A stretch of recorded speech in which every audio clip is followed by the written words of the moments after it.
Welcome to phase 2 of my whole home declutter in 2024. This is where we systemize our homes. We're going to look through each room for a place of dysfunction. The one space that feels like it's never maintained, and you can ask yourself why. Do you see items that belong in a room, or is it a place that just collects junk? Does everyone in your home know where things belong, or are you the chief organizer who's asked where things go or where something is 9 times out of 10? If the goal of your decluttering is to end up with an easy to maintain, high functioning home, then you need to have your family or the people who live under your roof to have the same goal. Did you miss phase 1? Check out down below. January is coming to a close and I'm in phase 2 of my decluttering process.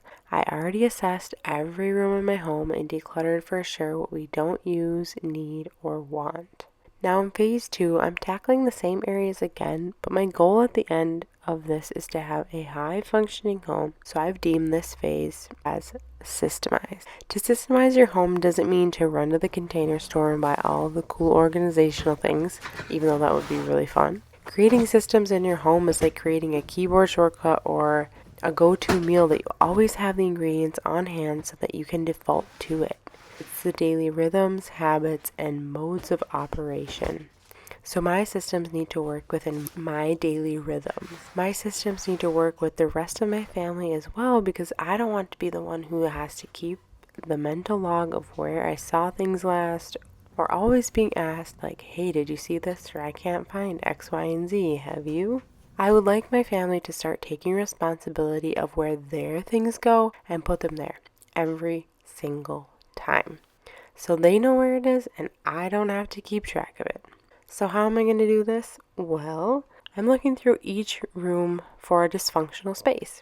This could be books falling off the bookshelf, shoes in the middle of the floor, winter gear literally everywhere, cluttered kitchen counters, the chair that always seems to collect every clothing item that is half clean, half dirty. You know the one. Then focusing on one area, while also evaluating if there is more that I can let go of and coming up with a system to make that space function just a little bit better. You saw me earlier organizing pretty much the only storage space in this apartment, which is off our only bathroom. If you watched this video, you know what I'm talking about. I reorganized it and came back a few months later and it looked like I didn't even touch it. Initially, I used black plastic shelf all the way at the back, thinking it would be the best place for it. But after reevaluating the space, I realized I could be using the vertical storage so much better if I would have just put it back together. And it was right. It totally changed the space. Another dysfunctional place in my home is kids' toys. As I'm looking through dysfunctional areas, I always ask if there is something that would make this space easier to maintain. Thinking back to our old house, we had never put books in my kids' room because I wanted to have them in a common area where it would be easy to sit down and read with my son. Since moving, they lived in his room and he thinks it's the funnest game ever to just rip them off the shelves. Which means that I get to put them back up there every single day. I don't know if you've heard the definition of insanity, but it means doing the same thing over and over again, expecting a different result. Also, hi, my name is Katelyn. I'm a wife and a mom of 2. If you're new here, welcome. I'm so glad you're here. If you have been around for a while, thank you so much for being here. I love a good DIY project. I love creating with intention behind everything that I do, and I am so excited to see where this takes me. Thanks so much for being here.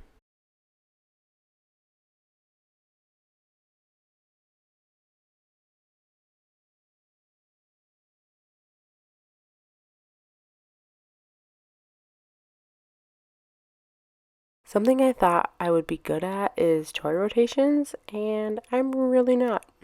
So I had these IKEA bins that we used in the closet of our old house for hats, mittens, umbrellas, etc. But they were actually the perfect size for my children's toys. I actually had 2 other IKEA bins in here already, so it was the perfect place to reuse them and repurpose them. My son helped me pick out which of his toys are going to live in which bin, and I think it's the perfect little way to include them. So with these IKEA bins, it's not like I needed to go out and buy something new because I knew I had something that could work in the space already. So I'm really excited to be able to put our kids' books back in a common area because I know that that worked really well for us. What's that, Mama? Spoiler cap. My cap.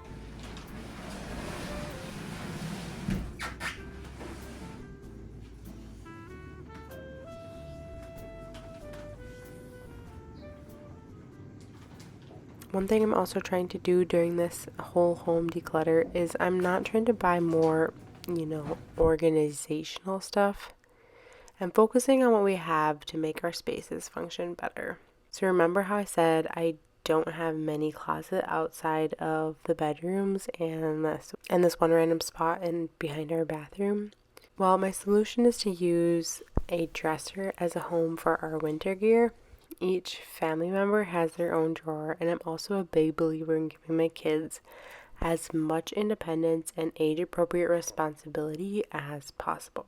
My son is capable of managing his own coat, boots, jackets, hats, mittens, and letting him manage it allows him to take ownership and helps him know where things actually belong. Same concept with toys. I let my son pick out the bin and pull out the label. I love to add a picture to help him since he can't read, but hopefully my husband will now pay attention. I will be putting all of my tips and all of my strategy into a guide for you. If you are interested, you'll want to make sure that you sign up for my newsletter. My newsletter always gets first dibs on anything that I create, so you want to make sure that you are a part of that community. Check the description for more information.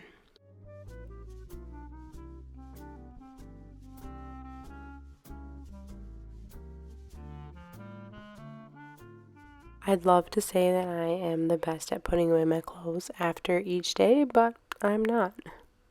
I'm a chronic, but it's not dirty yet, but it's not really clean anymore, so I'll drop it here until I want to wear it again type of girl.